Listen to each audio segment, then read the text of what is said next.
Okay, today we are talking about cupping coffee and what does cupping really mean. We're going to also look at the two types of cupping, which is really cupping the green coffee for sort of evaluation for purchasing or sort of understanding the preference of why we would want it, and then also looking at production cupping, because they really are kind of two separate disciplines that we have.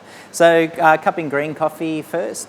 Why do we do it? Well, we're obviously trying to understand what the difference is between each of the samples, so what's the sensory difference, being able to kind of describe the flavour and the experience that it lays within the potential of the coffee, and obviously thirdly looking at trying to identify any sort of flavour taints or defects that may be apparent in the coffee.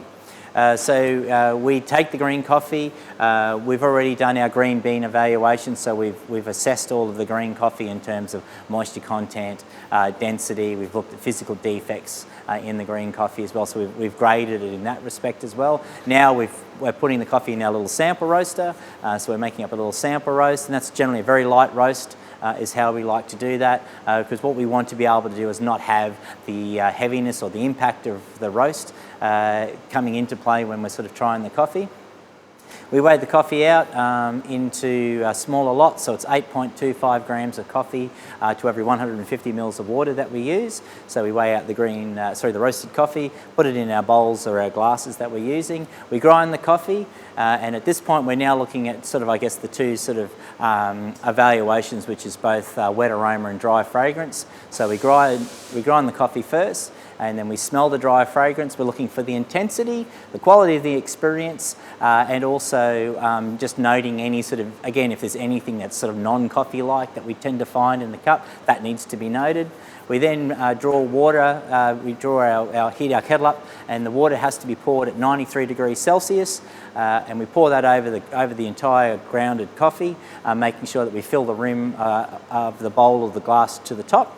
We let it stand for 4 minutes. After 4 minutes, we take our cupping spoon and we break the crust, or we do the break, and what we're trying to really do is lift up the crust of coffee grounds that are on the top that's formed. We're trying to lift that up and sort of release all the aromas that are sort of sitting trapped underneath there, and from that, again, looking at the intensity experience, the quality of what we're getting, so trying to be able to identify any specific sort of aromas that we're identifying, also looking for anything that's negative that's coming into the coffee and how that's going to have an impact as it transfers into the tasting sort of side of it.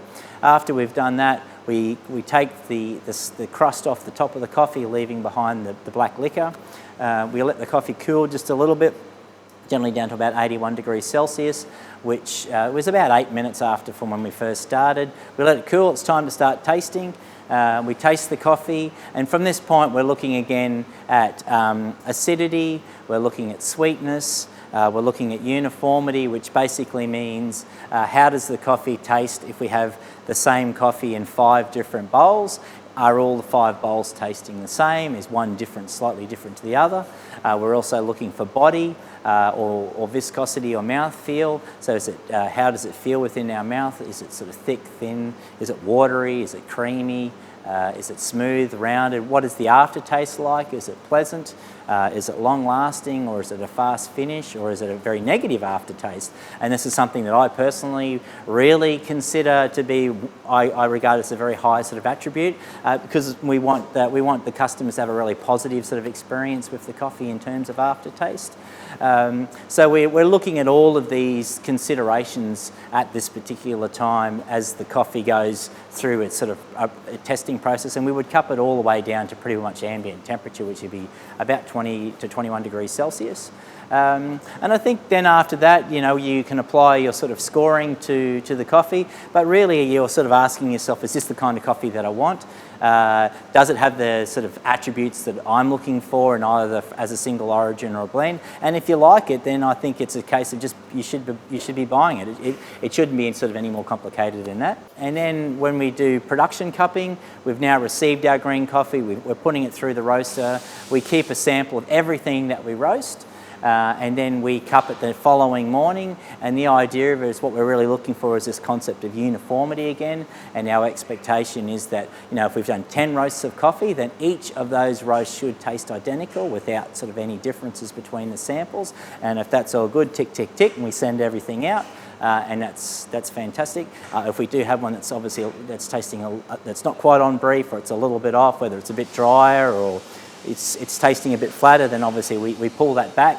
We just then pull up our roasting logs and try and identify what may be the possible cause as to the reason why, and then we hold that coffee from going out to our customers in cafe land. So that's production cupping.